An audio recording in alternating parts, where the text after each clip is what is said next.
खुदा की कसम सैयदा दरबार में खड़ी ऐसे तौहीद पढ़ रही थी जैसे काफरों को अल्लाह समझाया जाता है। जैसे पहले दिन नबी ने मक्के के काफरों को तौहीद समझाई थी। किसी ने आगे से यह नहीं कहा कि ज़हरा खामोश, हमें क्या बता रही है, हम तो मुसलमान हैं, हमें तो तौहीद की मारिफत कैसे करवा रही है। और शहजादी का एक ही जुमला जो है वो आज भी तारीख के माथे पे झूमर बन के चमक रहा है, एलमू अन्नी फातिमा। मासूम बार बार कहते हैं कि जिसने अपने वक्त के इमाम को पहचाना नहीं वो जाहिलियत की मौत मरा। हर इमाम कह रहा है कि हमें पहचानो पहचानो पहचानो। अल्लाह कह रहा है कि मैं छुपा हुआ खजाना था, मैंने चाहा मैं पहचाना जाऊं। अल्लाह भी चाहता मैं पहचाना जाऊं, नबी भी चाहता मैं पहचाना जाऊं, इमाम भी चाहता मैं पहचाना जाऊं। दरबार में जाके ज़हरा ने ये नहीं कहा पहचानो मैं फातिमा हूं, फिर मैं जानो मैं फातिमा हूं। पहचानने वाले होते तो ज़हरा आती ही ना। तुम्हें क्या पता कि पहचान। जनाब सैयदा के हक में बोलिएगा। मैं बिहार की 27वीं जिल्द से एक हदीस आपको सुना देता हूं। बिहार की 27वीं जिल्द में चौथे इमाम से अल्लामा मजलसी ने एक हदीस कोट की है। मासूम फरमाते हैं कि मन लानल जिब्त व तागूत लानतन वाहिदा। जो जिब्त और तागूत पर, दो इशारे किए मासूम ने, जो जिब्त और तागूत पर एक दफा लानत करे, मासूम फरमाते हैं 70,000 मरा हसना, अल्लाह उसके नामा अमाल में 7 करोड़ नेकियां लिख देता है। और सिर्फ 7 करोड़ नेकियां लिखता नहीं, 7 करोड़ गुनाह मिटा भी देता है। सिर्फ 7 करोड़ गुनाह मिटाता नहीं, मासूम फरमाते हैं कि उसके जन्नत में दर्जे 7 करोड़ बढ़ा भी देता है।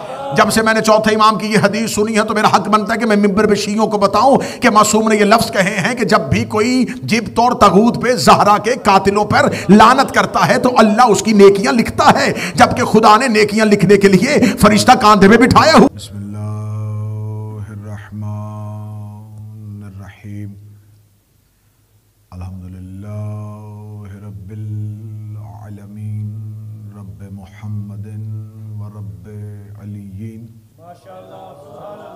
अल्लज़ी खलक़स समावाति वल अर्ज़ीन फ़ी मुहब्बति इबादिहित ताहिरीन,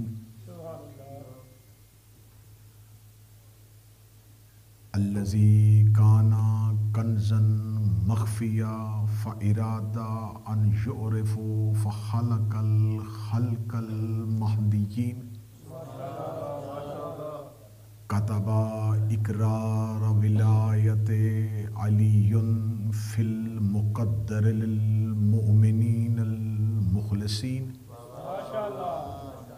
वजअल तबर्राह आदाइज़ ज़हरा फ़ी शआरिल मुअमिनीनर राग़िबीन,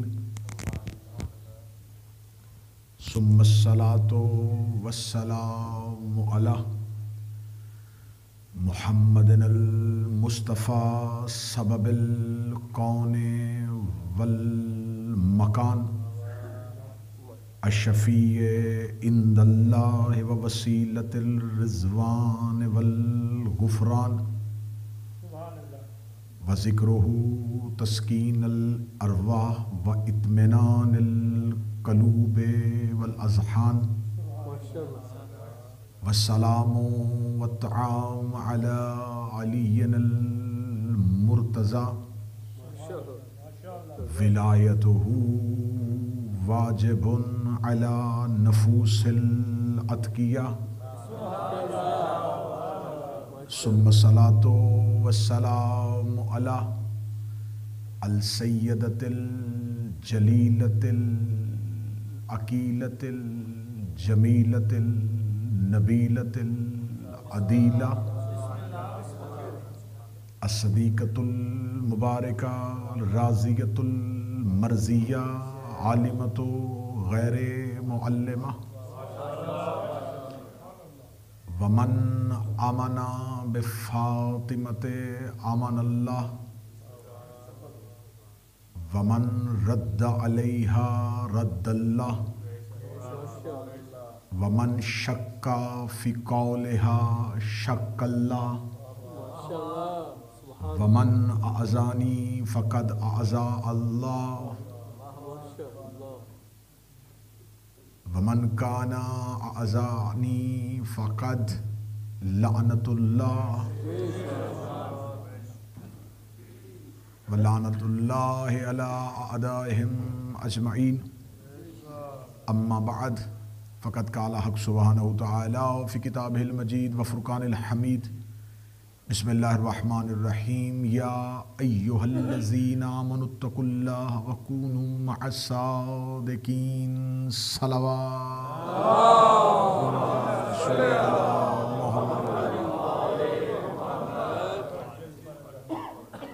गुजारिश है जैसे जैसे आते जाया करें आगे आ जाए, दरमियान वाली जगह बड़ी खाली है।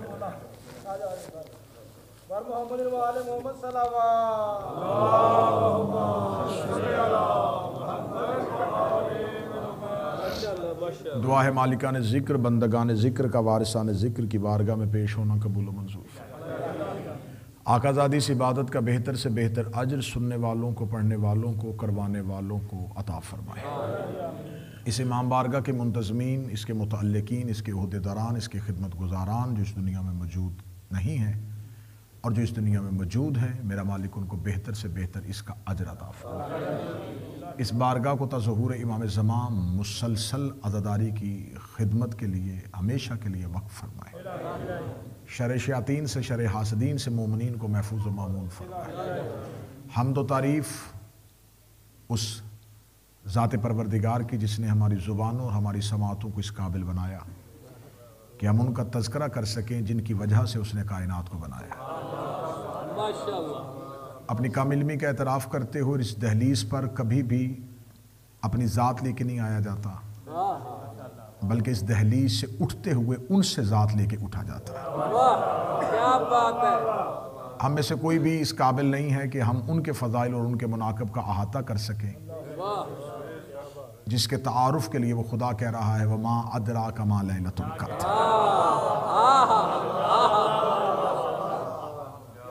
हम मुसलसल अय्याम फ़ातिमिया की मजालिस में सफ़र कर रहे हैं, तारीख़ के आईने में उन तमाम चेहरों को बेहतर तरीके से देखने की कोशिश कर रहे हैं जिसको हर दौर की मलूकियत ने हमारे सामने मुअज़्ज़ज़ बना के पेश किया। रोज़ाना की बुनियाद पर तारीख़ का सफ़र करते हुए हम इस मोड़ पर पहुँचे कि रिसालत माप के दुनिया से जाने के बाद एक नया दीन, एक नया निज़ाम, एक नई फ़िक्र, एक नया शऊर ज़माने के सामने रखा गया और एक फैब्रिकेटेड निज़ाम को इस्लाम कहा गया। एक ख़ुद साख्ता बनाए हुए सिस्टम को इस्लाम का नाम दिया गया। लेकिन ये नफूस कुदसिया ज़माने में मौजूद थे जो अल्लाह से वादा करके आए थे कि हम तेरे ज़िक्र को बुलंद करेंगे और तू हमारे ज़िक्र को बुलंद करेगा। मैं पहली मजलिस में कहा था कि जनाब सैयदा को अल्लाह ने जो ज़मीन पर उतारा तो शहजादी के ज़िम्मे अल्लाह ने काम भी बहुत अहम लगाया हुआ था। मैं अक्सर मजालिस में कहता हूं कि ये हमारे मिंबर की इल्मी गुर्बत कहूं या हमारी आगही और हमारे शऊर का नक्स कहूं कि हमने अपने बच्चों को एक चक्की चलाने वाली औरत का तारुफ ज़हरा के तौर पे करवाया। एक ऐसी खातून जो घर में रहती थी, उम्मत के मजालिम से तंग थी, उस बीबी का हकीकी तारुफ नहीं बयान हो सका। मैं एक ही लफ्ज़ कहूँगा, एक ही जुमला कहूँगा और इसी पे मुझे हम अकीदा चेहरों की ज़ियारत हो जाएगी। चक्की चलाने वाली खातून का नाम ज़हरा नहीं, फिज़्ज़ा बनाने वाली को ज़हरा।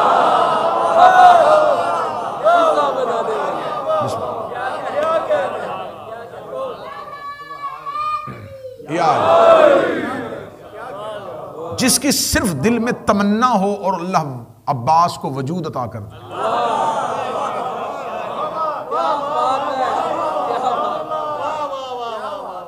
जिसकी हसरत मुजस्सम वफा हो। अब्बास सैयदा की हसरत है। जनाब सैयदा के फज़ाइल और जनाब सैयदा के ज़िम्मे वो कौन सा इलाही एक मनसब, इलाही वो ओहदा था जिसके तहत सैयदा ज़मीन पर उतारी गई थी। और ये मैं पूरी जिम्मेदारी के साथ कहूँगा, इस पर जितनी चाहे आप इस पर बहस करो, इस पर रिसर्च कर लें। जनाब सैयदा का नूर वाहिद नूर है जो किसी नबी के सुल्ब में भी नहीं रहा। क्या बात है, कितना क्या बात है। तैयब और ताहिर इस्लाम, उसमें से भी सैयदा का नूर नहीं गुजरा। वाहिद नूर है जनाब सैयदा का, ये अंबिया के सुल्बों में से भी नहीं गुजरा। खुदा ने जनाब सैयदा के नूर को अता करने के लिए रसूल को मेराज पे बुलाया।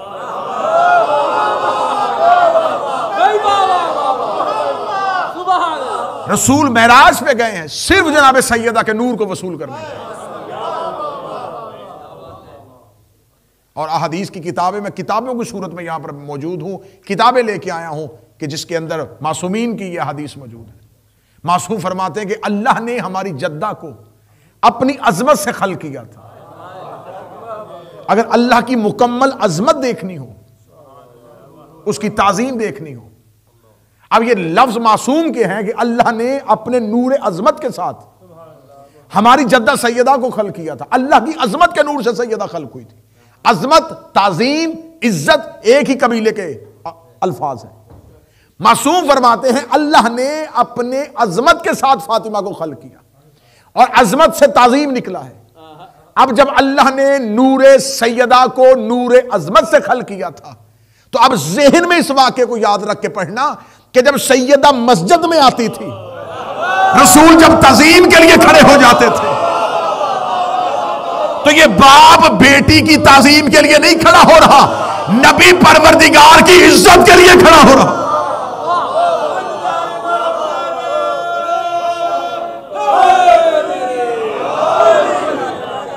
और बगैर वसीले के खुदा ने नूर सैयदा मुस्तफा पे मुंतकिल किया। ये इतना मुकद्दस, इतना तैयब और इतना ताहिर नूर था कि अल्लाह ने जबरील के जरिए से भी नहीं गुजारा। जिसका नूर देने के लिए अल्लाह किसी मासूम का वसीला भी कबूल ना करे।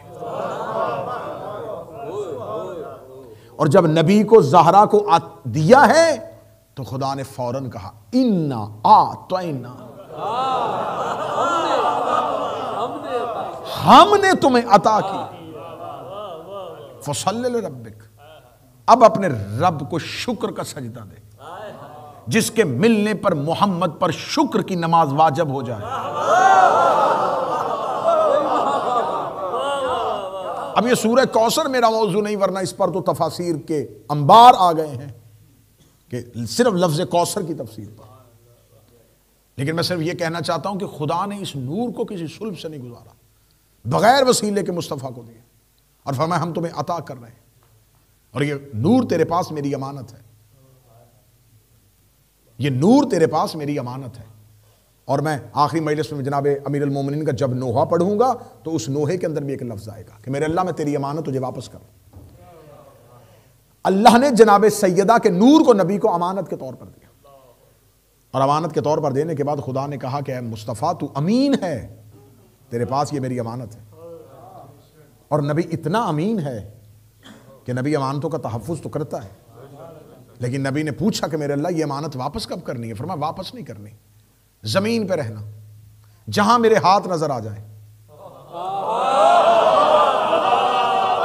खामोश हैं, ये अमानत उन हाथों पे रख दे। ये अली से रिश्ता जमीनी रिश्तों की बुनियाद पे नहीं हुआ,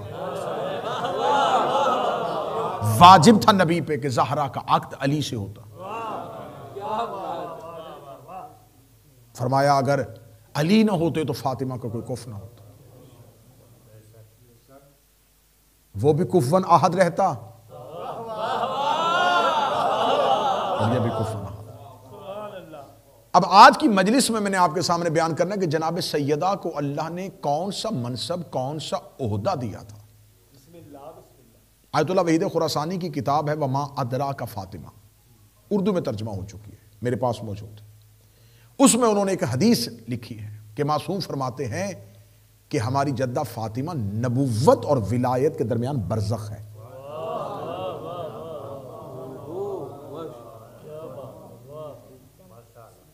जनाब सैयदा नबुव्वत और इमामत के दरमियान बरज़ख है, हद फासिल है। जो नबूवत और इमामत के दरमियान मुख्तसरन अरसे के लिए, क्योंकि गदीर पर मौला अमीर अल मोमिनीन की विलायत का ऐलान हो चुका है, अब नबूवत और विलायत के दरमियान एक तहफ़्फ़ुज़ चाहिए, एक हिसार चाहिए, जिसकी अमली तस्वीर रसूल ने मुबाहला में दिखाई। जब रसूल मुबाहला के लिए घर से चले हैं तो रसूल के चलने की तरतीब क्या थी? आगे नबी थे, पीछे सैयदा थी, उससे पीछे अली थी। नबूवत और इमामत के दरमियान जो फसील बन के चल रही थी। अब इस बीबी का यही तारुफ है कि इसने नबी के बाद विलायत का तहफ़्फ़ुज़ करना है। वाह क्या बात। मैंने कल आपके सामने ये बयान किया कि जब नबी के जाने के बाद मुसलसल दीन में तब्दीलियां हो गई, अहदीस को बयान करने पर पाबंदी लग गई, और वो जो यौम सहीफा, वो जो एक एग्रीमेंट साइन हुआ था जिसकी बुनियादी शर्तों में से शर्त थी इक्तसादी तौर पर अली को कमज़ोर करेंगे, मुआशी तौर पर अली को कमज़ोर करेंगे, अफरादी तौर पर अली को कमज़ोर करेंगे, और खुम्मे गदीर से लेके शहादत रसूल के दरमियान ये जो 70 दिन हैं, इन 70 दिन में मदीना के अंदर मीटिंग्स होती रहीं, लोगों को लालच दिए गए, उन्हें बैतुल माल, उन्हें ख़जाने, उन्हें दिरहम व दिनार, उन्हें बहुत बड़ी बड़ी नौकरियां, बड़े आला आला ओहदे, ये सारे लालच दे दिए गए कि अगर तुम हमारे निज़ाम का हिस्सा बन जाओगे तो हम तुम्हें इससे नवाजेंगे, ताकि अली को अफरादी तौर पर तन्हा कर दिया जाए। अब अमीर अल मोमिनीन को जब ये अफरादी तौर पर तन्हा कर रहे थे, इनके वहमो गुमान में भी नहीं था कि अली के हक में ज़हरा की सूरत में एक मजबूत आवाज उठेगी। इन्हें पता था कि अमीर अल मोमिनीन के हक के लिए, एहतजाज के लिए या बनी हाशिम में से कुछ आएंगे, या सलमान, अबू ज़र, मिक़दाद और अमार आएंगे। अब हमने इनकी ताकत का जवाब कैसे देना? उनके पास, उनके वहम में भी नहीं था कि अली के पास ज़हरा जैसी आवाज मौजूद है जो इनके निजाम को हमेशा के लिए मफलूज कर देगी।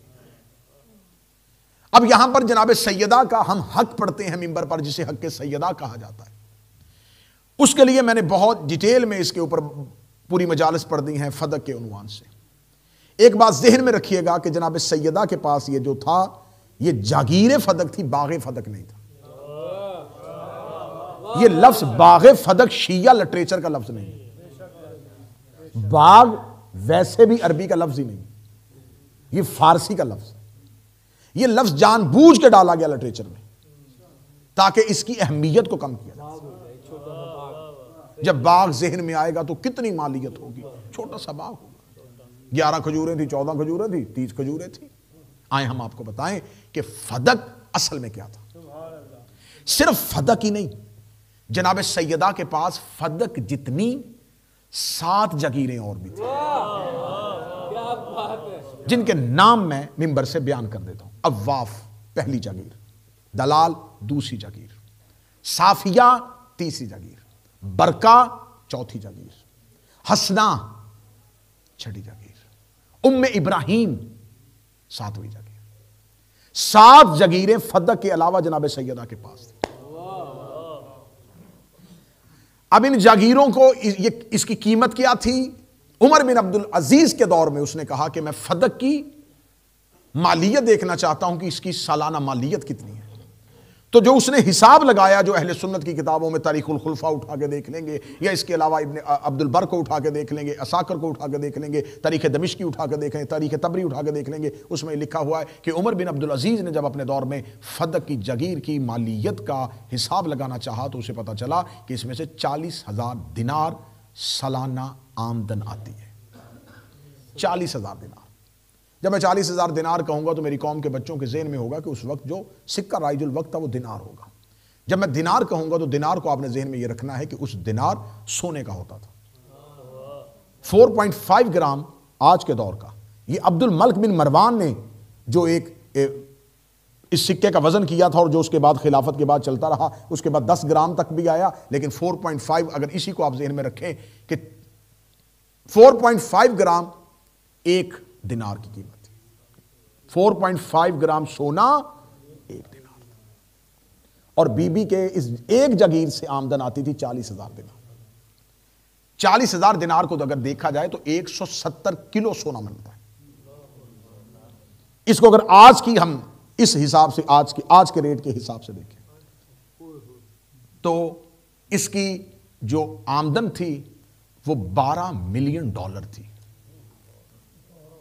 सालाना। एक बार एक बार। वाह माशाल्लाह। चलो आपके माहौल के मुताबिक मैंने कैलकुलेशन निकाली है, 9.5 मिलियन पाउंड, पाकिस्तानी रुपए के हिसाब से 3.5 अरब रुपए। $1 मिलियन मंथली था। अब आप फदक को समझेंगे तो पता चलेगा कि हुआ क्या था। ये एक जागीर से आती थी। अब ये जागीर आई कहां से थी? फदक कहते यहूदियों के पास था, खैबर के यहूदियों के पास था। जहन में रखना, इसके ऊपर अहले सुन्नत किताबों के रेफरेंस मेरे पास मौजूद हैं कि फदक यहूदी लफ्ज ही नहीं है। जनाबे नूह के बेटे हाम के बेटे का नाम फदक था, जिसने आके इस जागीर को आबाद किया था। उसके नाम पर इस जागीर का नाम रखा गया फदक। उसके बाद ये हर दौर में नबियों की मलकियत रहा। यहूदी इसके मालिक नहीं थे, यहूदी इस पर गासिब थे। यहूदी मलकियती तौर पर फदक में नहीं आए थे, ये मुजारे के तौर पर फदक में आए थे। इनके पास बुजुर्गों से आती हुई एक तहरीर मौजूद थी। ये फदक हर दौर में या नबी का विरसा होती है, नबी की मलकियत होती है, और नबियों की मलकियतों में चलती हुई आखिरी नबी तक पहुंचेगी। तो इन्होंने उस जागीर पर बैठ गए थे, मुजारे बन के इस जागीर पर काम करते थे कि अभी आखिरी नबी तो आया नहीं, जब वो आएगा उसके हवाले कर देंगे। ये जो अब तारीख में रेफरेंस दिया जाता है कि यहूदियों ने रसूल को दी थी, रसूल ने यहूदियों से मुतालिबा करके ली थी। जब खैबर फतह हुआ तो रिसालत माब ने जब उन्होंने कहा कि ये जागीर, तो उस दौर का जो उनका यहूदियों का पेशवा था उसका नाम शमाउन लिखा हुआ है।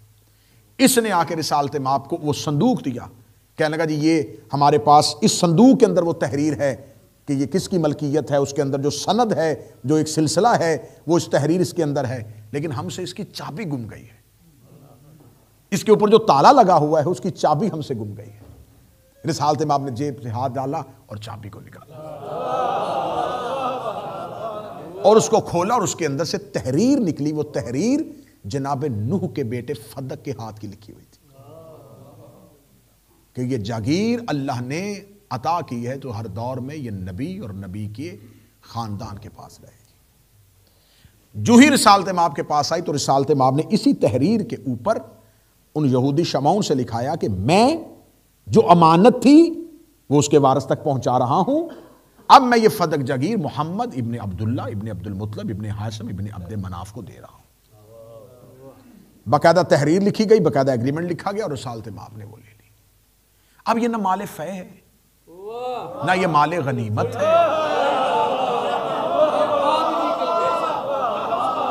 इसमें ऐसा तो कुछ भी नहीं हुआ क्योंकि ये तो नबियों की जागीर थी ना। अब जब तक फदक का बैकग्राउंड समझ में नहीं आएगा तो फिर इसका जोग्राफियाई हिस्सा, इसका तारीखी हिस्सा अगर इस समझ में नहीं आएगा तो बच्चे समझेंगे कि बस एक प्रॉपर्टी का मामला था, महज एक प्रॉपर्टी थी। नहीं, रिसालत माब जब वो तहरीर लेके आ गए और वो जागीर रसूल के पास तसर्रुफ में आ गई तो फौरन जबरील अमीन कुरान की आयत लेके आ गए, बिस्मिल्लाहिर्रहमानिर्रहीम व आतज़िल कुर्बा हक़्क़हू। यहां पर अल्लाह ने लफ्ज दिया है कि मेरा हबीब कुर्बा को उनका हक दे दो। कुर्बा को, काफ रे बा ये ऊपर खड़ी सबर, कुर्बा व आता जल कुर्बा हक़्क़हू, कुर्बा को उनका हक दे दे। अरबी जुबान समझने वाले बैठे हों या अरबी जुबान समझने वालों से पूछ लेना, कुर्बा वाहिद मोनस का सीगा है। अकबर एक बड़ा मर्द, कुबरा एक बड़ी औरत, असगर एक छोटा मर्द, सुगरा एक छोटी औरत, कुर्बा एक करीबी औरत। अगर बेटियां 4 होती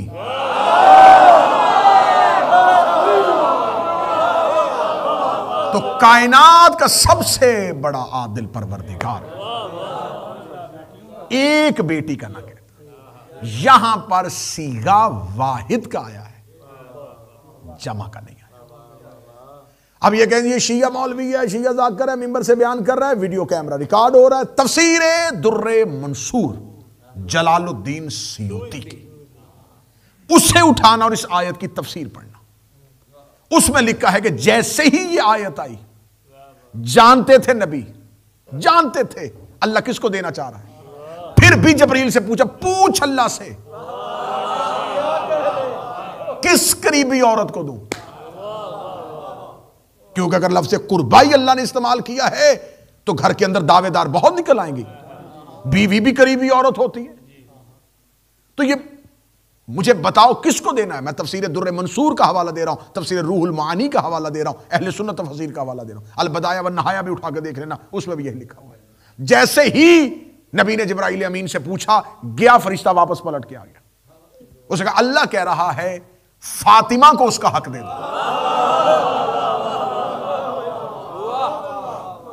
रसूल ने उसी तहरीर पे जिसे नीचे यहूदियों ने लिखा था कि हम अब अमानतन दे रहे हैं, जो हमारे पास यहां पर थी, हम इसका तसर्रुफ रख रहे थे, हम ये अमानत असल मालिक को वापस लौटा रहे हैं। अब हम दे रहे हैं मोहम्मद इब्ने अब्दुल्ला इब्ने अब्दुल मुत्तलब इब्ने हाशिम इब्ने अब्दे मनाफ। अभी स्याही खुश्क नहीं हुई थी, या नबी ने नीचे लिख दिया, मैं भी ये अमानत फातिमा बिनते मोहम्मद को दे रहा हूं। ये तहरीर जो फदक जनाब नूह के पोते से शुरू हुई थी, सैयदा पे आके खत्म।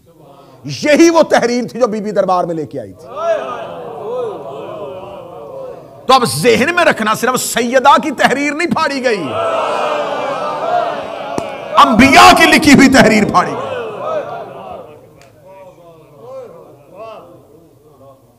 अब जनाब सैयदा के पास वो तहरीर आ गई। जब जनाब सैयदा के पास तहरीर आ गई तो अब ये तसर्रुफ में किसकी आ गया, जनाब ज़हरा के। मौला अमीर अल मोमिनीन से किसी शख्स ने पूछा था कि मौला अगर हमने देखना हो कि अच्छा हुक्मरान कौन सा है और बुरा हुक्मरान कौन सा है तो निशानी। फरमाया अगर हुकूमत मिलने से पहले भी वैसे ही जिंदगी गुजारता हो और हुकूमत मिलने के बाद भी वैसे गुजारता, समझ लेना अच्छा हुक्मरान। अगर हुकूमत मिलने से पहले जिंदगी और हो, हुकूमत मिलने के बाद तर्ज जिंदगी और हो, समझना हुक्मरान गलत है। जब सैयदा के पास ये जगीर आई तब भी सैयदा के घर में फाके हो रहे थे, क्योंकि जितना माल आता था वो तकसीम हो जाता था। अहले बैत तो अपने घर में रखते नहीं थे। सही बुखारी उठा के देखो, सही बुखारी में लिखा हुआ है कि जब खैबर फतह हुआ तो खैबर से इतना माल मिला था, एक एक कंतार सोना एक एक मुजाहिद को मिला था। मैंने लफ्ज़ मुजाहिद इस्तेमाल कर दिया है, मुझे माफ कीजिए, वरना 39 दिन कोई मुजाहिद आगे नहीं गया।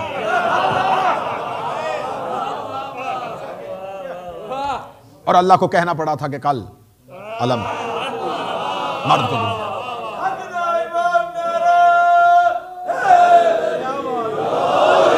और जब रसूल ने खैबर के माल को तकसीम किया था तो रसूल ने एक हिस्सा लोगों को दे रहे थे, अली को 2 दे रहे थे, एक इधर दे रहे थे, 2 दे रहे थे, एक इधर दे रहे थे, 2। तो किसी ने एतराज कर दिया, या रसूल अल्लाह आप भाई समझ के, रिश्तेदार समझ के आपने तफरीक कर दी। फरमाया रिश्तेदार समझ के नहीं कर रहा, अल्लाह के अदल और इंसाफ के अंदर ये है, मर्द का हिस्सा औरत से दुगना होता है।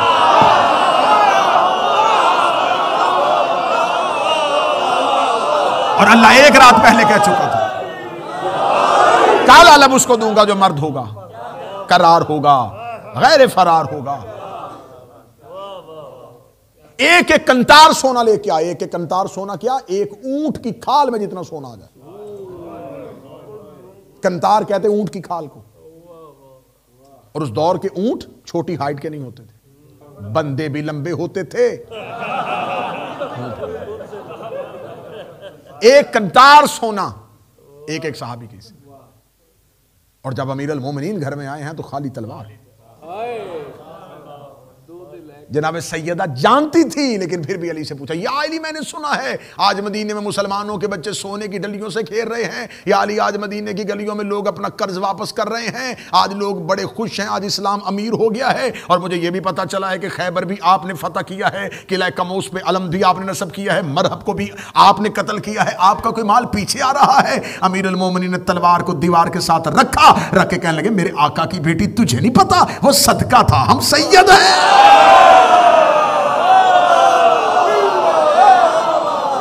वो सदका था।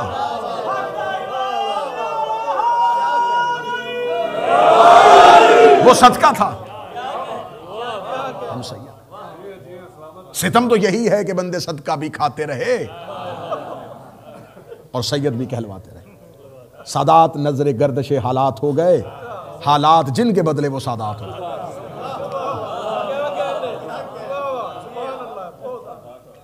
उसने कहा, या अमीर अल मोमिनीन, मुझे पता चला है कि आपको तो रसूल ने माल तकसीम करके दिया है, तो क्या उसमें से हसनैन को नहीं मिला गया? अब जुमला सुनिएगा अमीर अल मोमिनीन का, सलाम है अली जैसे इमाम को। फरमाया, ज़हरा मैं सिर्फ हसनैन ही का बाबा नहीं, मैं मदीने के हर यतीम का बाप। घर में लाने से पहले वो मैंने मदीने के यतीमों में तकसीम कर दी। अब एक चीज नौजवान जहन में रखिएगा कि कोई भी तहरीक उस वक्त तक चल ही नहीं सकती जब तक उसके पास माली कुव्वत मौजूद ना हो। जब इस्लाम आया, अभी रसूल ने ऐलान नहीं किया था, तो रसूल के आबाओ अजदाद के पास भी इतना माल था कि उन्होंने माली तौर पर अपने आप को मजबूत रखा हुआ था, तो नबी को महफूज रखा था। ऐसा ही, ऐसा ही। मैं अबाओ अजदाद रसालत माब मेरा मौजू नहीं है, मैं एक इशारा दे देता हूं कि हजरत अब्दुल मुत्तलिब ने मन्नत मानी थी कि अल्लाह मुझे 10 बेटे दे, तो मैं एक बेटा अल्लाह की राह में कुर्बान करूंगा, अल्लाह की राह में ज़िबा करूंगा। भाई ये करते थे क्योंकि इब्राहिम के बेटे थे, और ये अरब के जाहिलों की रस्म नहीं थी। कुछ मौरखीन ने लिखा है ये अरब के जाहिलों की रस्म थी, यही वजह है कि नबी के आबाओ अजदाद मुसलमान नहीं थे, वो वही जाहिलियत की रस्में अपनाते थे। लेकिन खुद रिसालत में आपने फख्र करके कहा है, मैं 2 ज़बीहों का बेटा हूं, एक इस्माइल और एक अब्दुल्ला। इस्माइल के लिए भी मन्नत मानी थी, लेकिन अल्लाह ने ज़िबा नहीं होने दिया। अब्दुल्ला के लिए भी मन्नत थी, लेकिन अल्लाह ने ज़िबा नहीं होने दिया। हज़रत अब्दुल मुत्तलिब ने मन्नत मानी, अल्लाह ने 10 बेटे दिए, कुर्रा निकाला, बार बार हज़रत अब्दुल्ला के नाम पे निकल रहा है। अभी इस्लाम नहीं आया, अभी नबी के बाप दुनिया में आए, अभी नबी के वालिद दुनिया में आए, अभी इस्लाम कहां से आया? और हज़रत अब्दुल मुत्तलिब जब बार बार कुर्रा निकाल रहे, कुर्रा हज़रत अब्दुल्ला का निकल रहा है, तो हज़रत अब्दुल मुत्तलिब ने इस पे फाल ली कि क्या करूं। तो फाल ये आई कि अगर अब्दुल्ला को बचाना चाहते हैं तो एक कुर्रा अब्दुल्ला का 10 ऊंट, अब्दुल्ला 20 ऊंट, फिर अब्दुल्ला के नाम का 30 ऊंट, फिर अब्दुल्ला के नाम का 40, फिर अब्दुल्ला के नाम का। जब 100 ऊंटों पे पहुंची तो 100 ऊंटों वाली फाल निकल आई। दुरूद सारे हज़रात मिलके बुला दो,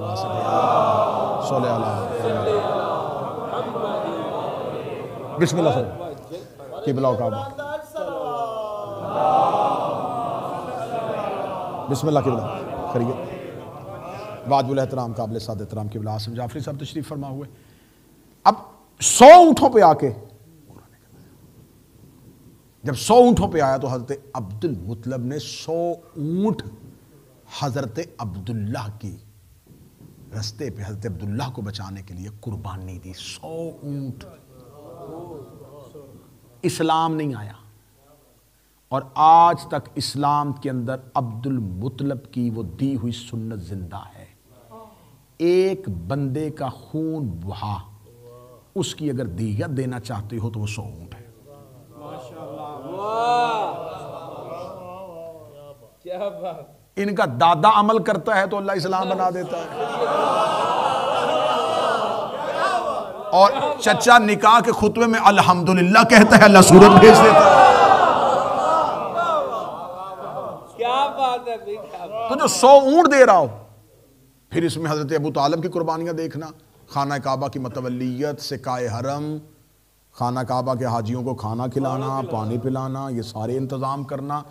इसका मतलब है इतना माल था, इतनी दौलत थी, तो अरब के इतने कबीलों में सर उठा के खड़े थे। अब इसका मतलब जो आबाओ अजदाद के पास दौलत थी वो इस्लाम के ऐलान से पहले हिफाजत रसूल में कुर्बान कर दी, सारी दौलत रसूल की हिफाजत में लगा दी। 40 दिन 40 काफरों को दावतुल शीरा पे एहतमाम करना, फिर नबी को बचाने के इंतजामात, फिर सारे बंदोबस्त, ये सारी चीजें कुर्बान। इसका मतलब जो आबाओ अजदाद के पास दुनियावी दौलत थी वो तहफ्फुज रिसालत में लग गई। फिर अल्लाह ने जनाब खदीजा की सूरत में इस्लाम को दौलत दी, वो तबलीग रिसालत में लग गई। उस बीबी ने अपनी सारी दौलत तबलीग रिसालत में लगा दी। अब इसका मतलब है कि इस्लाम आने से पहले भी नबी के घर से दौलत लगी,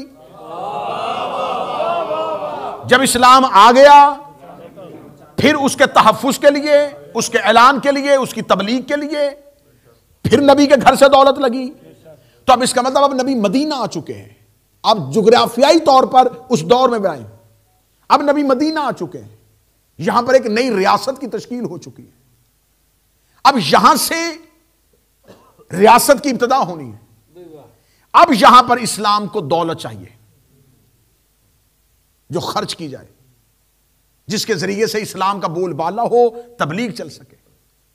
अब अल्लाह ने मदीने पहुंचते ही रसूल को यह फतक वाली जागीर अता कर दी। अब इसके जरिए से इस्लाम को पाला जा रहा है। अब जितना रेवेन्यू इस्लाम के पास है वो फतक से आ रहा है। जब इन्होंने गदीर के बाद यौम सहीफा में सहीफा लिखा तो उस वक्त यह तय पा गया था कि अली को मुआशी तौर पर कमजोर करने के लिए सबसे पहला काम यह करना पड़ेगा कि फदक अहले बैत से वापस लेना पड़ेगा, क्योंकि अगर यह इनके पास रहा तो हम इनको मुआशी तौर पर, इक्तिसादी तौर पर कमजोर नहीं कर सकते।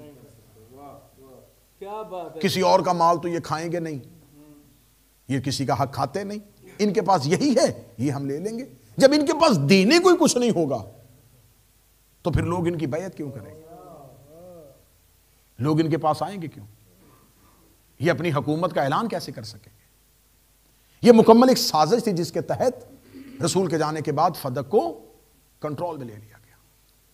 कंट्रोल में लेने के बाद उससे अगला जुल्म यह हुआ कि जब पहला खलीफा तख्त पे बैठ गया और शाम के रास्ते से अबू सुफियान वापस पलट आया और इसने वापस पलट के आके सबसे पहला साजिश ये की कि मैं अली को घर से निकालता हूं।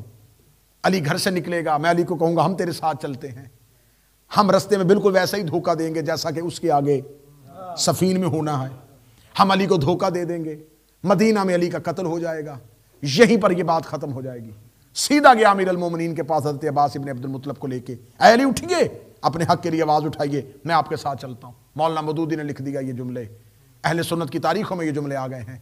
मस्जिद में रेत पे बैठे हुए अली से जब आके इसने कहा अली उठ, अपने हक के लिए सिर्फ आवाज उठा। सिर्फ आपने मस्जिद में जाके ये कहना है खिलाफत मेरा हक है। आपने नियाम से तलवार नहीं खींचनी, आपने सिर्फ मुंह से कहना है कि खिलाफत मेरा अली का हक है, तलवार भी मेरी, मैं मदीने की गलियों को सवारों और प्यादों से भर दूंगा, मैं आपको आपका हक वापस लेके दूंगा। अमीर अल मोमिनीन ने जमीन से निगाहें उठाई, उठाकर तू कब से मुसलमान हो गया? तेरा इस्लाम के साथ क्या ताल्लुक? तू इस्लाम का हमदर्द कब से हो गया? और अगला जुमला अमीर अल मोमिनीन का, अमीर अल मोमिनीन फरमाते हैं जो पानी तू मुझे पिलाना चाहता है वो गंदला है, जो लुकमा तू मुझे खिलाना चाहता है वो लुकमा अली के हलक से नीचे नहीं उतरे, जा किसी और को अपना शिकार कर। वहां से निकल के जब दरबार खिलाफत में आया उसने कहा तुम बैठ गए हो तख्त पे? कहां थे अरब के बड़े कबीले? छोटे कबीलों में खिलाफत चली गई। फौरन दूसरे ने पीछे से आवाज देखी, सरदार आप ही का तो इंतजार कर रहे थे, आइए, ये तारीख पढ़ रहा हूं, आइए ये लीजिए बैतुल माल आज के आपके तसर्रुफ। बनी उमैया इस्लाम के मुआशी अमूर के निगरान बन गए। अब यहां पर एक निजाम जो बना लिया गया, जो सकीफे में बनाया गया, अल्लाह अपने निजाम का ऐलान गदीर में कर चुका था और उसका मुतबादल एक निजाम जो है वो सकीफा में बनाया गया। मैं पूरी दुनिया तक अपनी आवाज पहुंचा के ये बताना चाहता हूं, हमें सिर्फ इतना बताएं, इस्लाम को नुकसान गदीरी इस्लाम ने दिया है या सकीफे वाले इस्लाम ने दिया? उसकी छोटी सी झलक बताऊंगा, मुझे ज्यादा गहराई में नहीं जाना। यजीद गदीर वाले निजाम ने दिया था या सकीफा वाले निजाम ने दिया? ये मरवान और मरवान के बेटे गदीर के निजाम ने दिए थे, ये सकीफा के निजाम ने दिए थे? ये बनु अब्बास गदीर के निजाम के तहत आए थे या सकीफा के निजाम के तहत आए? दो निजामों में से मान लो कि किस निजाम ने इस्लाम की हिफाजत की है। अब जो ही जनाब सैयदा को पता चला तो अब जनाब सैयदा जो है, अब यह ना समझिएगा कि जनाब सैयदा सिर्फ एक खजूरों के बाग के लिए दरबार में जा रहे हैं। जनाब सैयदा का मुतालबा है इस्तेहकाके अमीर अल मोमिनीन, अली का हक अली को वापस दिया जाए। अली के हक के लिए जनाब सैयदा अपने घर से निकलती है। और आज अब जनाब सैयदा अपने घर से निकली हैं तो जनाब सैयदा घर वाले दरवाजे से मस्जिद में नहीं आ रही, बाजार वाले दरवाजे से मस्जिद में आ रही है। और साथ खवातीन का एक हजूम और चादर के अंदर जनाब सैयदा जाती है। जनाब सैयदा दरबार के अंदर जाती है और जनाब सैयदा दरबार के अंदर जाके खुतबा जारी करती हैं। उस खुतबे को मैं कोशिश करूंगा उसके कुछ हिस्से जो मैं कल की मजलिस में आपके सामने बयान करूं, वो बहुत जरूरी है कि जनाब सैयदा ने दरबार में जाके कहा क्या है। यकीन करो इतना बड़ा एहतजाज है जनाब सैयदा का, इससे बेहतरीन अली की विलायत की गवाही के लिए कोई मिंबर पर भी नहीं बोला जो सैयदा दरबार में बोला। सैयदा दरबार में गई और सैयदा ने दरबार में जाके खुतबा फदह के मैं कुछ हिस्से पढ़ूंगा कल। पहला जुमला कहने लूंगा किबला मौजूद है, खुदा की कसम सैयदा दरबार में खड़ी ऐसे तौहीद पढ़ रही थी जैसे काफरों को अल्लाह समझाया जाता है, जैसे पहले दिन नबी ने मक्के के काफरों को तौहीद समझाई थी। किसी ने आगे से यह नहीं कहा कि ज़हरा खामोश, हमें क्या बता रही है, हम तो मुसलमान हैं, हमें तो तौहीद की मारिफत कैसे करवा रही है। और शहजादी का एक ही जुमला जो है वो आज भी तारीख के माथे पे झूमर बन के चमक रहा है, एलमू अन्नी फातिमा।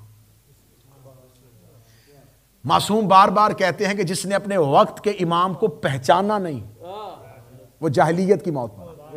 हर इमाम कह रहा है कि हमें पहचानो पहचानो पहचानो। अल्लाह कह रहा है कि मैं छुपा हुआ खजाना था, मैंने चाहा मैं पहचाना जाऊं। अल्लाह भी चाहता मैं पहचाना जाऊं, नबी भी चाहता मैं पहचाना जाऊं, इमाम भी चाहता मैं पहचाना जाऊं। दरबार में जाके ज़हरा ने ये नहीं कहा पहचानो मैं फातिमा हूं, फिर मैं जानो मैं फातिमा हूं। पहचानने वाले होते तो ज़हरा आती ही ना। क्या बात है, तुम्हें क्या पता कि पहचान। जनाब सैयदा के हक में बोलिएगा। मैं बिहार की 27वीं जिल्द से एक हदीस आपको सुना देता हूं। बिहार की 27वीं जिल्द में चौथे इमाम से अल्लामा मजलसी ने एक हदीस कोट की है। मासूम फरमाते हैं कि मन लानल जिब्त व तागूत लानतन वाहिदा, जो जिब्त और तागूत पर, दो इशारे किए मासूम ने, जो जिब्त और तागूत पर एक दफा लानत करे, मासूम फरमाते हैं 70 अल्फ मरा हसना, अल्लाह उसके नामा अमाल में 7 करोड़ नेकियां लिख देता है। और सिर्फ 7 करोड़ नेकियां लिखता नहीं, 7 करोड़ गुनाह मिटा भी देता है। सिर्फ 7 करोड़ गुनाह मिटाता नहीं, मासूम फरमाते हैं कि उसके जन्नत में दर्जे 7 करोड़ बढ़ा भी देता है।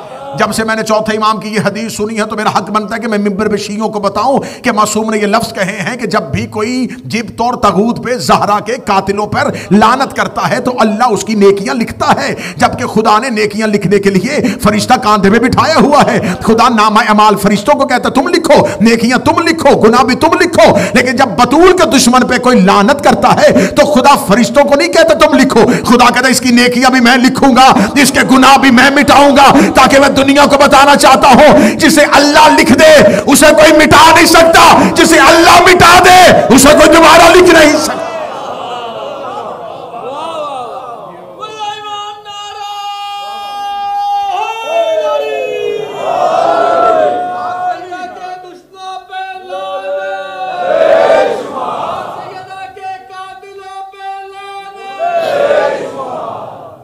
जनाब सैयदा दरबार में आती हैं और जनाब सैयदा दरबार में आके खुतबा इरशाद फरमाती हैं। और जनाब सैयदा जो पहला मुतालबा करती हैं, वो पहला मुतालबा जो है वो सैयदा पहले कहती हैं कि मैं आई हूं, 2 मुतालबे हुए हैं, ये जहन में रखिएगा। जनाब सैयदा की तहरीक के दोनों पहलुओं को देखिएगा।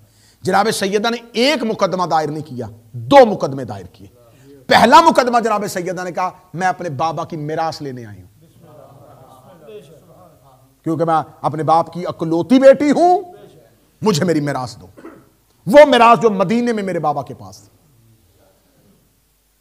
अब ये जो मिरास का मसला होता है ना, ये बड़ा नाजुक मसला है। मिरास के अहकामात ऐसे हैं कि ये बड़े नाजुक अहकामात हैं। जनाब सैयदा अभी नई नई खिलाफत बनी और जनाब सैयदा कहती मुझे मेरी मिरास दो। सामने से हाकिम कहता है कि ज़हरा कौन सी मिरास, नबी तो कोई मिरास नहीं छोड़ के जाते। इतना जुमला कहना। अब जनाब सैयदा किस लिए आई हैं? अली की खिलाफत मनवाने के लिए, अली का हक मनवाने के लिए। जनाब सैयदा से जब इसने कहा कि नबी तो मिरास छोड़ के नहीं जाते, फरमाया क्यों, तुम्हारे पास क्या दलील है? उसने कहा मेरे पास हदीस है। अब मैंने कल आपके सामने कहा था कि 500 हदीसें जलवाने वाले ने, हदीस के बयान करने पर पाबंदी लगाने वाले ने, हदीस 100 साल ना किसी को पढ़ने देने वालों ने ज़हरा के सामने हदीस पेश की। अब सैयदों को पता था कि इन्होंने हदीस पर पाबंदी लगानी है और इन्होंने कहा है कि कुरान काफी है। ये हदीस पढ़ते रहे और ज़हरा जवाब कुरान पढ़ती रही। और कुरान काफी कहने वाले आगे से लेके आए। ये एक हदीस है, मन घड़त हदीस, बनाई हुई हदीस। रसूल ने कहा, बीबी ने कहा इस हदीस का रावी कौन है? ये मेरे बाबा ने हदीस किसको कही थी? कहने लगा मुझे कही थी। ये मुनाजरा मेरा नहीं है, सैयदा खुद बोल रही है। सैयदा कहती है किसको कही थी ये हदीस? कहता मैंने सुनी है, मैं कसम देता हूं मैंने आपके बाबा से सुनी है। बीबी दे के कहती ये हदीस मेरे बाप को मुझे कहनी चाहिए थी, तुम्हें नहीं। उनकी औलाद मैं थी, मेरे बाबा मुझे कहते कि फातिमा मेरे बाद मुतालबा मिरास ना करना, हम नबियों की मिरास नहीं होती। तो मेरे बाबा ने ये हदीस मुझे नहीं कही, तुम्हें कह दी। क्या मेरे बाबा जानते थे कि तू उनके बाद उनके मिंबर पे बैठेगा? अगर मेरे बाबा ये जानते थे तो गदीर में उन्होंने तेरी हुकूमत का ऐलान क्यों नहीं किया? नसे खिलाफत खत्म, सकीफा का इस्तेमाल खत्म, एक दलील के साथ। बीबी ने कहा यह हदीस मुझे कहनी चाहिए थी, तुझे क्यों कही? तुझे इसलिए कही कि तू बाद में मिंबर पे बैठेगा और अगर मेरी बेटी आ जाए तो तू आगे से ये हदीस पढ़ देना। तो इसका मतलब मेरे बाबा जानते थे कि तू बैठेगा। अगर मेरे बाबा ये जानते थे तो गदीर में तेरी हुकूमत का ऐलान क्यों नहीं हुआ? और अगर ये काम तुमने हुकूमत बनाने का मेरे बाबा के हुक्म से किया है तो फिर तुमने 3 दिन सकीफा में इज्तिमा क्यों किया है?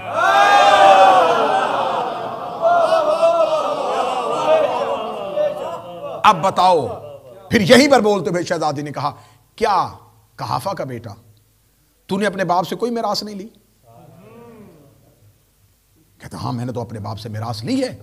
फरमाया कहाफा का बेटा अपने बाप से मिरास ले सकता है और मुस्तफा की बेटी अपने बाप से मिरास क्यों नहीं ले सकती? क्या अल्लाह ने मिरास की हदूद और नसूस तुम्हारे लिए और रखी और हमारे लिए और रखी? कि अल्लाह ने तुम्हारे लिए कवानीन और बनाए और हमारे लिए और बनाए? अब चंद दिन पहले तो इन्होंने कहा था कि हस्बुना किताबुल्लाह, और बीबी ने आयतें पढ़नी शुरू कर दी। अल्लाह ने किसको किसका वारिस बनाया? बीबी आयत पे आयत पढ़ रही और सामने खड़ी हुई हुकूमत घबराई हुई। वहमो गुमान में भी नहीं था कि ज़हरा आ जाएगी, वहमो गुमान में भी नहीं था कि सैयदा आके खुतबा देना शुरू कर देगी। जनाब सैयदा कुरान की आयत पे आयत पढ़ रही, आयत पे आयत पढ़ रही। ये बार बार एक ही हदीस रिपीट किया जा रहा, हदीस है, हदीस है, हदीस है। 40 आयतें पढ़ने के बाद जनाब सैयदा ने कहा मैं तेरे सामने कुरान पढ़ रही हूं, तू जवाब में आयत क्यों नहीं पढ़ रहा? हदीस पढ़ रहा है। कहने लगा जब हदीस हो तो आयत पढ़ने की जरूरत नहीं होती। फिर यही मेरे बाबा ने हुजरे में कहा था आओ तुम्हें हदीस लिख दूं, और वो जो पीछे खड़ा है उसने कहा था कुरान काफी है।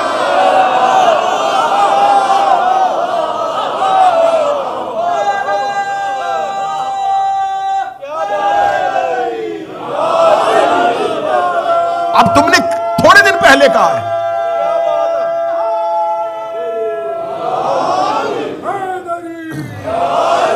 थोड़े दिन पहले तुमने कहा है कि कुरान काफी है, तो अब मैं कुरान पढ़ रही हूं, तो सुन क्यों नहीं रहे? सुनो कुरान।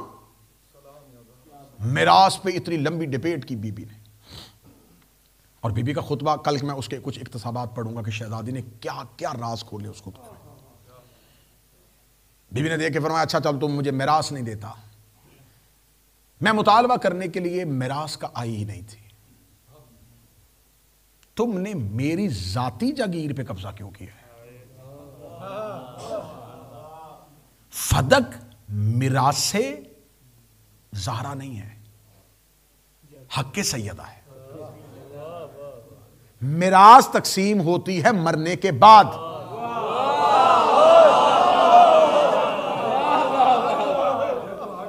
और अगर जिंदगी में कोई किसी को दे दे तो रसूल तो जिंदगी में लिख के दे के गए। ये आपका जलालुद्दीन सयूती लिख रहा है, ये आपके मुफस्सरीन लिख रहे हैं कि रसूल ने जिंदगी में लिख दिया था। जब लिख दिया है तो अब ये मलकियत हो गई। आलमी कवानीन की, इंटरनेशनल लॉ की धज्जियां उठाई हैं खलीफा ने,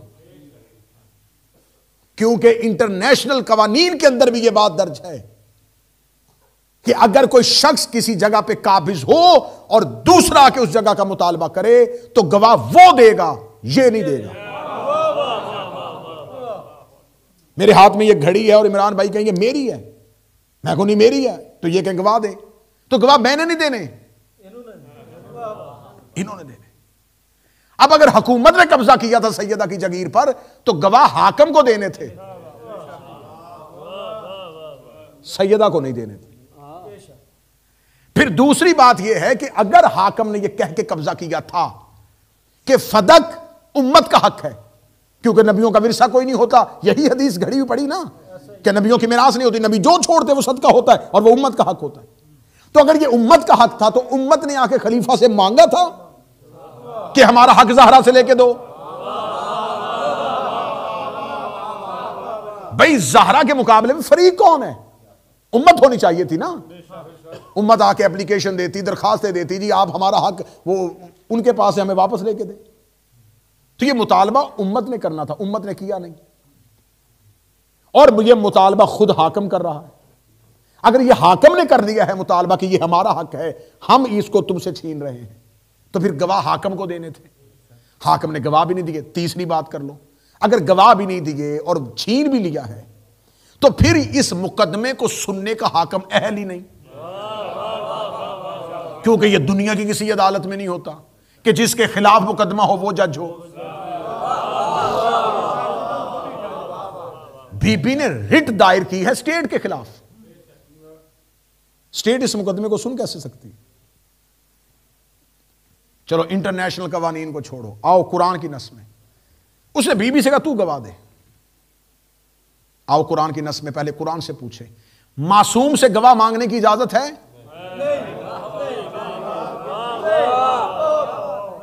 एक मिसाल लाके दो कि नबी ने कहा कि अल्लाह है और किसी ने कहा गवाह दे।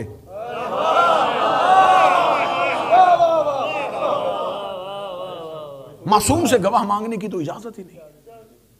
वो एक बड़ा मशहूर वाकया है, मुझे उसको पढ़ के वक्त नहीं गुजारना, जिसमें एक वो अराबी ऊंट बेचने के लिए आया, तो नबी ने कहा ये घोड़ा मैं तुमसे लेता हूं, और नबी अपने घर से पैसे लेने के लिए गए और उसने किसी को बेच दिया। जब वो रसूल वापस आया, फरमाया ये घोड़ा, उसने कहा मैंने दे दिया। साल दिमाग ने कहा तुम्हें वादा करके गया था, वो तो मैंने खरीद लिया था। उसने कहा तेरे पास कोई इस सौदे का गवाह है?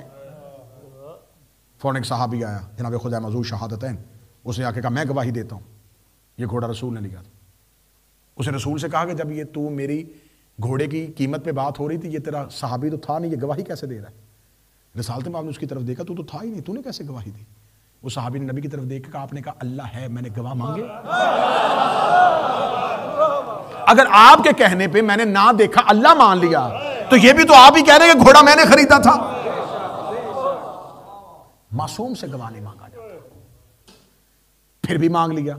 चलो फिर इस गलती को भी नोट करो। फिर आगे सैयदा ने जो गवाह पेश किए उनको झुटलाया नहीं जा सकता, क्योंकि खुदा कुरान में कह चुका है कि मैं अल्लाह अपनी तौहीद पर खुद गवाह हूं वउलुल इल्म, और फिर वो साहिबान इल्म मेरी तौहीद पर गवाह है।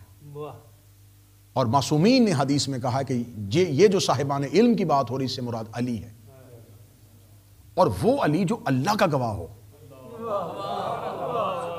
कुल कफा बिल्लाहि शहीदन बैनी व बैनकुम, फिर तेरी गवाही के लिए एक मैं आऊंगा और एक वो आएगा जिसके पास किताब का इल्म है। तो जो रसूल का गवाह हो, अल्लाह जिसे बतौर गवाही के लिए पेश करे, रसूल जिसे बतौर गवाही के लिए पेश करे, और मुबाहला में रसूल जिसे इस्लाम की गवाही के लिए पेश करे, उनसे गवाह नहीं मांगा जा सकता। अब गवाह उन्हीं को मांग लिया, और अमीर अल शहजादी ने भी गवाहियां वही दी जिनको झुटलाने से बंदा काफिर होता है।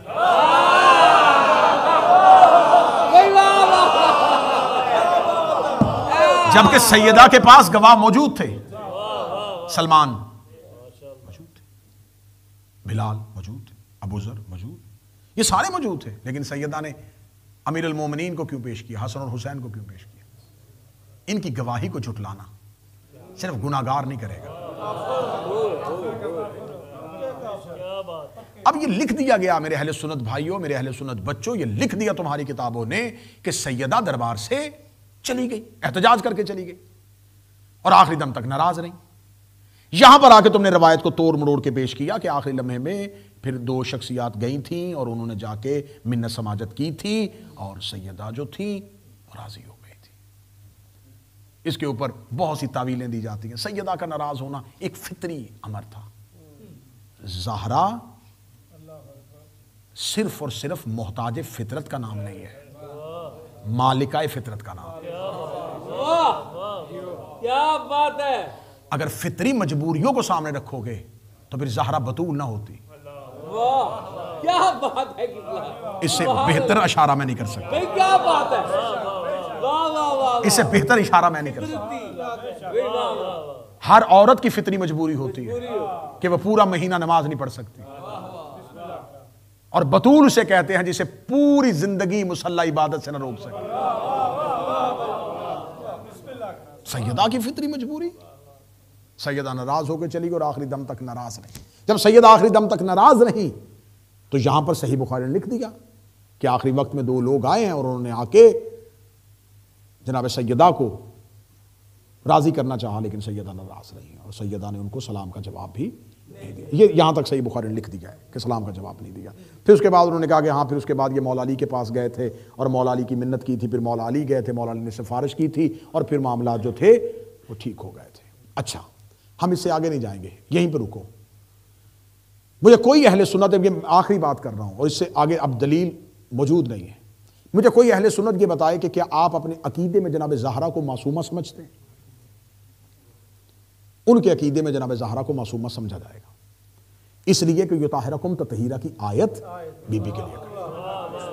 ठीक है जी, इसका मतलब है कि वो ये मानते हैं कि सैयदा मासूमा है, इनसे गुनाह सरजद नहीं होता, इनसे गलती सरजद नहीं। मासूम की आसान डेफिनेशन क्या है? बड़ी आसान, जो आम हो, जो बच्चों को समझाई, जो वो बड़ी आम सी इस्तिलाह जो इस्तेमाल की जाए, वो क्या है? मासूम उसे कहते हैं जिससे जिंदगी में कोई हराम सरजद ना हो, कोई वाजिब छूटे ना और कोई हराम हो ना। अगर एक भी वाजिब छूट जाए तो फिर वो मासूम नहीं रहेगा। अब अहले सुन्नत ही के यहां ये कवानीन के पाया जाता है और सबके यहां पाया जाता है, शियों के यहां भी ये पाया जाता है। सलाम कहना सुन्नत है, जवाब देना वाजिब। किबला काबा तशरीफ फरमाए, ये मेरी तायीद करेंगे, इसके लिए शरीयत में इतना हुक्म है कि तुम नमाज में भी हो और कोई शख्स आके तुम्हें सलाम कह दे, तुम्हें हालत नमाज में भी उसको जवाब देना। तुम कुरान पढ़ रहे हो और तुम्हें कोई सलाम कर दे, तुम्हें जवाब देना है। जैसा वो सलाम करे वैसा ही उसको जवाब देना। सलामुन अलैक, अलैकुस्सलाम, सलामु अलैकुम, अलैकुमुस्सलाम। जैसा वो सलाम करे वैसा जवाब मतलब। लेकिन शरीयत ने यहां पर आके एक डॉट लगा दिया है। शर्त यह है कि सलाम करने वाला मुसलमान हो।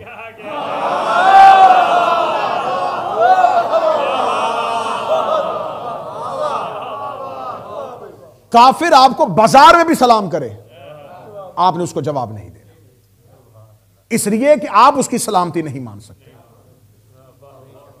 ऐसा ही काफिर को सलाम का जवाब नहीं दिया जा सकता, अब एक ऐसी बंद गली में लेके आया हूं जिसकी आगे 2 ही गलियां हैं, इनमें से किसी एक गली में जाना पड़ेगा। या ज़हरा मासूम नहीं थी या बंदे मुसलमान नहीं थे। अगर सैयदा मासूमा है तो वाजिब तर्क नहीं हो सकता। अगर सैयदा मासूमा है तो वाजिब तर्क नहीं हो सकता। अगर सैयदा ने ये वाजिब नहीं था तो किस लिए नहीं था? इसलिए कि मुसलमान को सलाम का जवाब दिया। इनकार हो चुका है रसूल की रिसालत का, इनकार हो चुका है अल्लाह की वहदानियत का।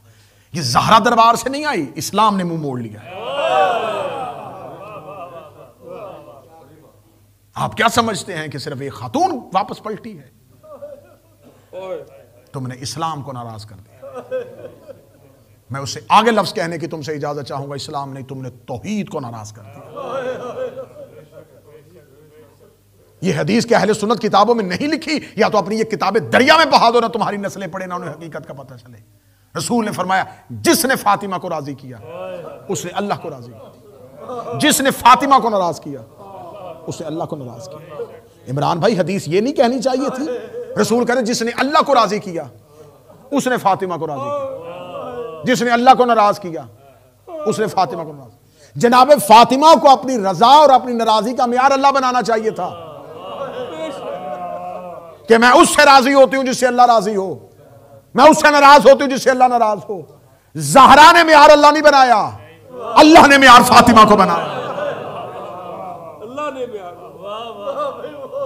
ज़हरा परवरदिगार के मियार का नाम है, सैयदा मियार परवरदिगार का। बेशक मैं मिन्नत करके जा रहा हूं तुम्हारा भाई और बेटा होने के साथ। जिंदगी में हर चीज पे समझौता कर लेना, ज़हरा को अकेला ना करना, सैयदा को जिंदगी में तन्हा ना करना। अपनी जिंदगी में किसी एक बंदे को जरूर बताना कि फातिमा सच्ची थी, बतूल सच्ची थी। मैं जुमले पढ़ूंगा शहीद विलायत, शहीद राह हक के ज़हरा, शहीद नासिर अब्बास के। वो एक जुमला कहा करते थे, वो कहते दुआ किया करो कदर वाली चीज बेकदरों के आगे न जाए। इससे आगे वो मिसाल देते थे, बिक जो रहा था मिस्र के बाजार में यूसुफ, काश खरीदारों में याकूब होता, फिर बताता कि यूसुफ की कीमत क्या है। इससे अगला जुमला शियों के रोने के लिए है, वो कहा करते थे चली जो गई थी दरबार में, काश मिंबर पे मोहम्मद होते, फिर बताते कि ज़हरा के सवाल की कीमत क्या।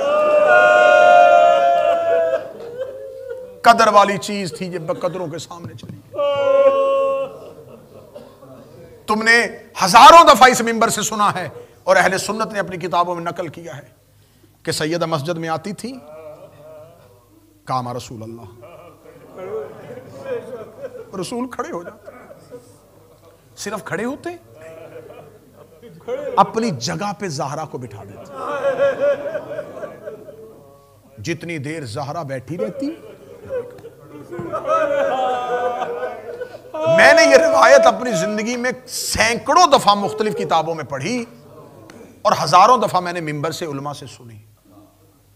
मेरा जहन रुक गया एक सवाल पे, मैं बार बार सोचता था ज़हरा नबी की जिंदगी में मस्जिद में आती क्यों थी?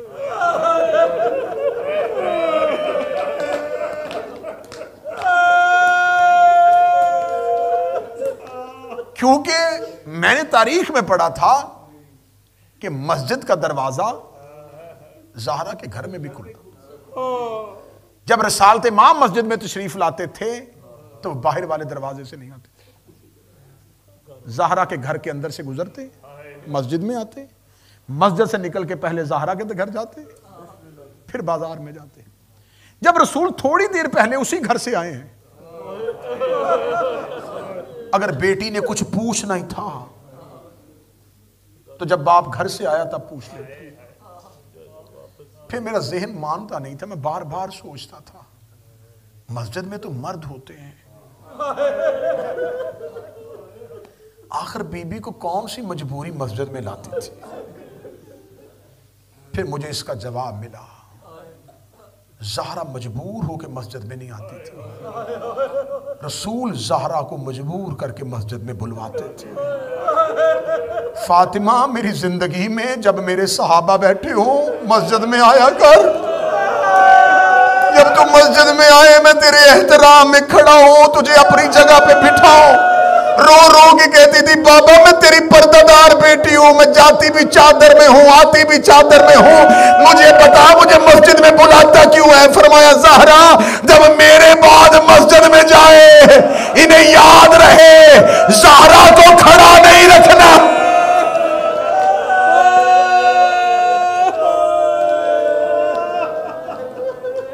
इनके ज़हन में हो ये वही फातिमा है जिसके एहतराम में नबी खड़े हो जाया करता है। इसको अब ज्यादा देर खड़ा नहीं करना, जिसको नबी लम्हा नहीं खड़ा होने देते थे। खुतबा दे रहे होते थे, जनाब सैयद आती खुतबा छोड़ते फौरन जाते हाथों को चूमते,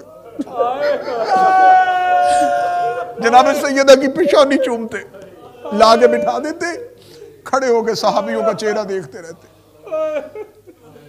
बेटी बैठी रहती, नबी लोगों को देखते रहते। जिसको नबी एक लम्हा खड़ा नहीं होने देते थे, नबी के बाद पहली बार आई 4 घंटे चुप करके खड़ी, 4 घंटे चुप करके खड़ी रही है, 4 घंटे चुप करके खड़ी रही। अगली सदर कोई सैयद बैठा हो तो हाय करेगा, लोग बैठे रहे, फातिमा खड़ी रही। मैंने लफ्ज 4 घंटे का इस्तेमाल किया है, मैं तुम्हें मिंबर से ये गुर्बत का लफ्ज कहने लगा हूं। बीबी दरबार में आई थी, मस्जिद में आई थी दरवाजा जलने के बाद। बीबी मस्जिद में आई थी पसलियां टूटने के बाद।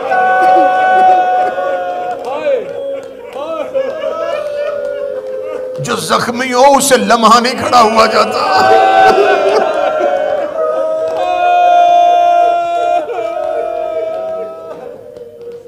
मैं हर जगह पे पढ़ता था 4 घंटे 4 घंटे 4 घंटे। मैंने एक जय्यद आलिम दीन से पूछा था, मैंने कहा किबला ये 4 घंटे ये जो वक्त की औकात है इसकी तौज़ीह क्या है? उन्होंने कहा कभी जनाब सैयदा का खुतबा फतह पढ़ा है? मैंने कहा जी। उन्होंने कहा जैसे खतीब पढ़ता है ना उस लहजे में पढ़ के देखना कि इस खुतबे को पढ़ते हुए कितना वक्त लगेगा। मैंने कहा किबला अगर इस खुतबे को पढ़ूं तो मेरा ख्याल है कि अगर मैं खतीब की नीयत से भी पढ़ूं, रुक रुक के भी पढ़ूं, तो मैं इसे 30 मिनट में पढ़ लूंगा, 35 मिनट में पढ़ लूंगा। उस सैयद के आंसू निकले, उसने कहा अगर जिसकी पसलियां टूटी हुई जो एक एक लफ्ज के बाद रुकती हो, एक एक लफ्ज के बाद रुकती हो।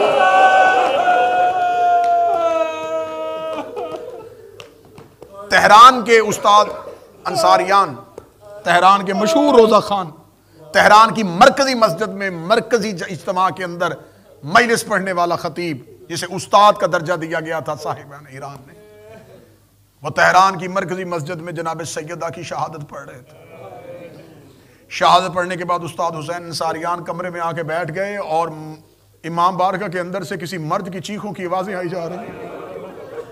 उस्ताद हुसैन अंसारियान ने कहा ये कौन है जो अभी तक खामोश नहीं हुआ?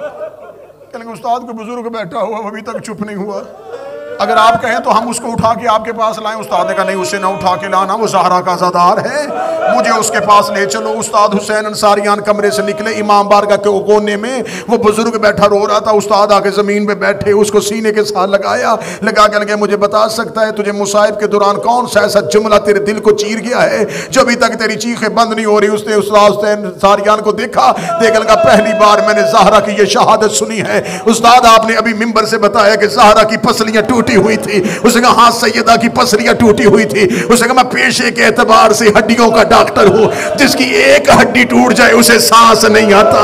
मुझे बता जिसकी सारी पसलियां टूटी हुई थी वो इतने दिन जिंदा कैसे रही है, वो सांस कैसे लेती रही है? उसे तो हर सांस में तकलीफ हो।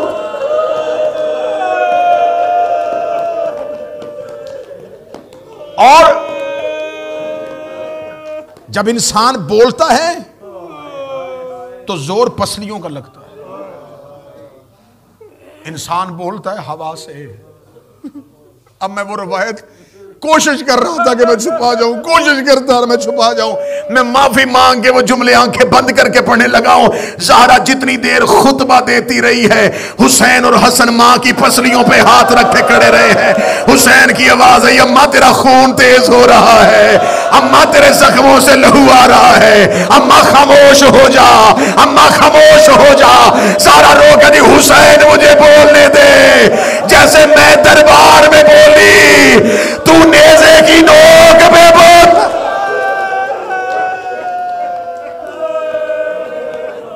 टूटी हुई पसलियों के साथ जनाब ज़हरा के गम में रोया करो। अल्लाह ना करे, अल्लाह करे, हम में से कोई एक शख्स थोड़ा सा भी बीमार हो जाए ना, वो मजलिस में नहीं आता। उसे को पूछे तो कल मजलिस में नहीं आया, वो कहता मेरी तबीयत ठीक नहीं थी। मुझे बोल के बताओ, जो टूटी पसलियों के साथ हर मजलिस में आती है, हर मुसह में बैठती है, हर तबूत में आती है, हर जलूस में जाती है, रो रो के कहती है सुनाओ मुझे अकबर, सुनाओ मुझे हुसैन। आज उस बीबी का गम पढ़ने लगा। दरबार में गई, 4 घंटे बोलती रही, 4 घंटे मुसलसल खुतबा देने के बाद जो मैंने अगली रिवायत पढ़ी है वो फिर सदा से माफी मांग के पढ़ने लगा हूं। जब 4 घंटे खुतबा देने के बाद ज़हरा अपने घर की जानब चली है। किताबें कहती उम्मे ऐमन और जनाब अस्मा ने बीबी को दोनों बाजुओं से थामा हुआ था। बीबी के पांव जमीन पे खत कर रहे थे। ज़हरा वापस अपने घर की जानब ऐसे आ रही थी जैसे अकबर की लाश लेके हुसैन खैमे की जानब आए थे। ज़हरा के पांव जमीन पे खत कर रहे थे। ज़हरा रोती हुई अपने घर के अंदर गई, उस हुजरे में गई जहां पर मुसल्ला था। बीबी ने अपने बाबे का अमामा अपने हाथों पे रखा, रो के कहती बाबा माफ कर देना, आज तेरे बाद पहली बार मस्जिद में गई थी। बाबा लोगों ने मुझे खाली भेज दिया है, बाबा लोग मुझे खाली भेज गए हैं। इतना कहना था, यह ज़ैनब रोती हुई आई। इसने आके कहा अम्मा तुझे हक मिल गया। बीबी रो के दी ज़ैनब मेरे गले में बाहें डाल, ज़ैनब मुझसे मेरे हक का न पूछ, ज़ैनब मैं जो हालत देख आई हूं मुझे पता चल गया है। ज़ैनब मैं तो दरबार में थोड़ी देर बोली हो, ज़ैनब तू बदे हाथों से बोलेगी, ज़ैनब तू नंगे सर बोलेगी, ज़ैनब तू बहनों के साथ बोलेगी। इतना जुमला कहना था। ज़ैनब ने रो के कहा अम्मा हसन भी रो रहा है, हुसैन भी रो रहा है, उम्मे ऐमन भी रो रही है, फिजा भी रो रही है। जो जो तेरे साथ मस्जिद में गया है सारे रोते हुए आए हैं। अम्मा छोड़ दे, हमें कोई हक नहीं लेना, अम्मा हमें हम मुसलमानों से नहीं मिलना। मुझे सिर्फ इतना बताइए सारे रो क्यों रहे हैं? सारा रो के कहती ज़ैनब मुझसे ना पूछ, मेरे मरने के बाद हसन से पूछ लेना। रो कदी मर जाएगी ज़ैनब, मुझसे इंतजार नहीं होगा। ज़ैनब हसन के पास गई, रो कदी बता हसन मस्जिद में क्या हुआ है? हसन खामोश रहे। ज़ैनब रोती हुई वहां आई जहां करबला का गरीब बैठा था। रो कदी मैं तेरे हिस्से की बहन हूं, ना मुझे मां बता रही है ना हसन बता रहा है।